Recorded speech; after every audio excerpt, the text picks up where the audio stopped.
12 মাসে 13 পার্বণ বাঙালির। দুর্গাপুজো, কালী পুজো, ভাইফোঁটা গেলেই পরের পার্বণ জগদ্ধাত্রী পুজো। আর জগদ্ধাত্রী পুজো মানেই চন্দননগর। অন্যান্য বছরের মতো এবছরেও আর্ট ক্লাব অফ চন্দননগরের তরফে আমি সুশান্ত গেছিলাম বিচারক হিসেবে। আজ আমরা দেখে নেব চন্দননগরের পুরস্কার পাওয়া কয়েকটা সেরা বারোয়ারি। প্রথমেই চলে যাব সন্তান সংঘের পুজোয়। এই পুজোর থিম এবার চাইনা হতে উমা।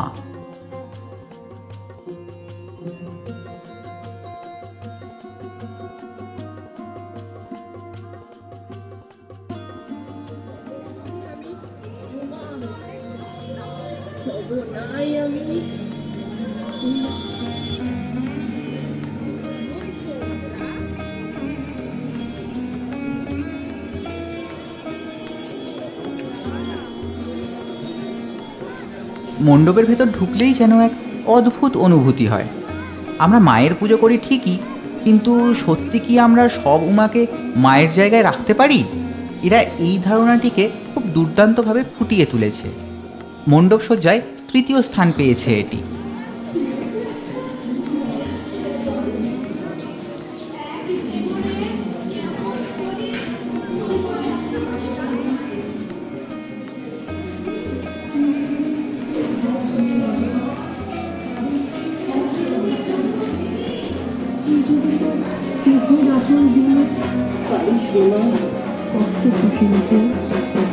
আমরা তবে আবার পাবো দানা, আমরা তবে ওড়ার আকাশ পাবো।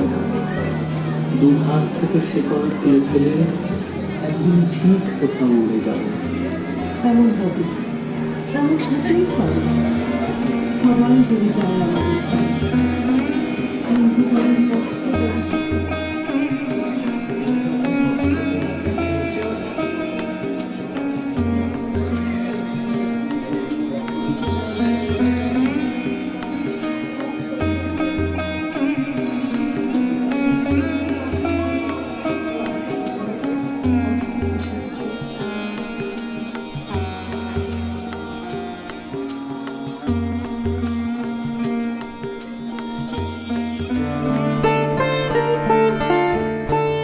চলে এলাম পালপাড়া সর্বজনীনের পুজোয়।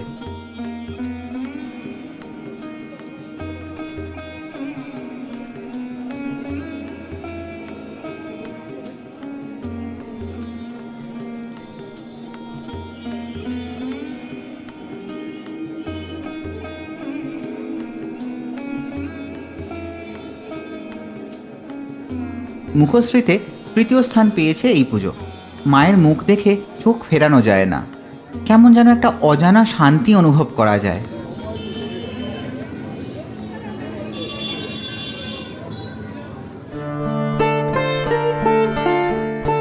চলে এলাম সার্কাস মাঠের পুজোয়।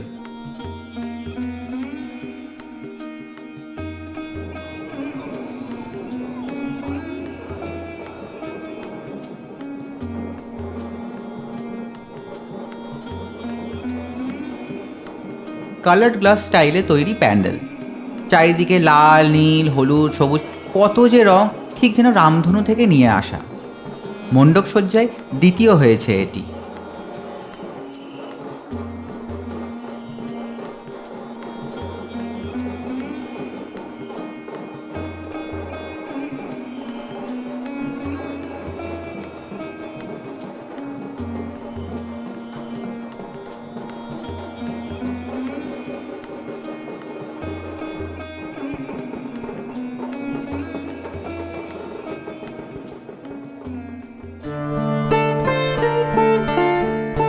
ফটক গোড়া বাঁধানো মণ্ডপে পুজো হয় এখানে।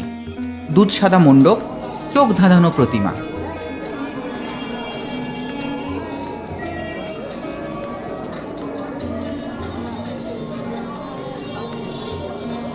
মুখশ্রীতে দ্বিতীয় স্থান পেয়েছে এই পুজো।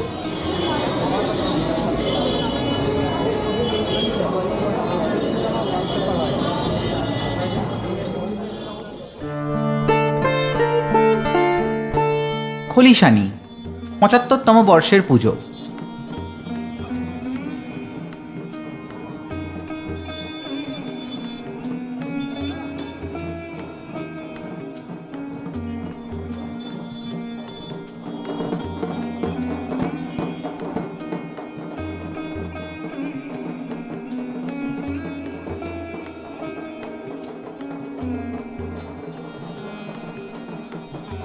গুহা পথ দিয়ে ঢুকে এই মণ্ডপে এলে আপনার কোনো না কোনো অ্যাডভেঞ্চার করার ইচ্ছে হতেই পারে।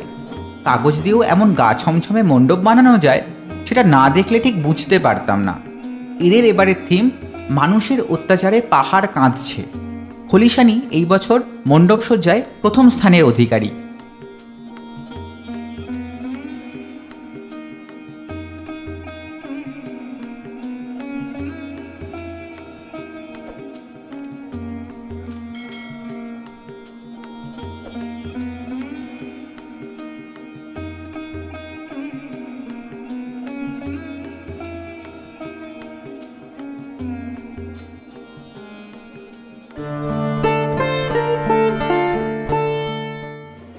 তেমাথা। চন্দননগরের চোখ জুড়োনো প্রতিমা বলতেই সবার প্রথমে মনে আসে তেমাথা। প্রথম নজরেই বোঝা যায় কেন রানীমা বলা হয় একে। কি উজ্জ্বল চোখ, প্রায় 3 মানুষ সমান উঁচু প্রতিমা। মুখশ্রীতে সেরা হয়ে প্রথম স্থান পেয়েছে তেমাথা। আজকের পুজো পরিক্রমা এখানেই শেষ। কোন পুজো সবচেয়ে ভালো লাগলো কমেন্ট করে অবশ্যই জানিও। পুজো পরিক্রমা ভালো লাগলে ও এরকম আরও ভিডিও দেখতে চ্যানেলটি সাবস্ক্রাইব করে বেল আইকনটা প্রেস করে ফেলো।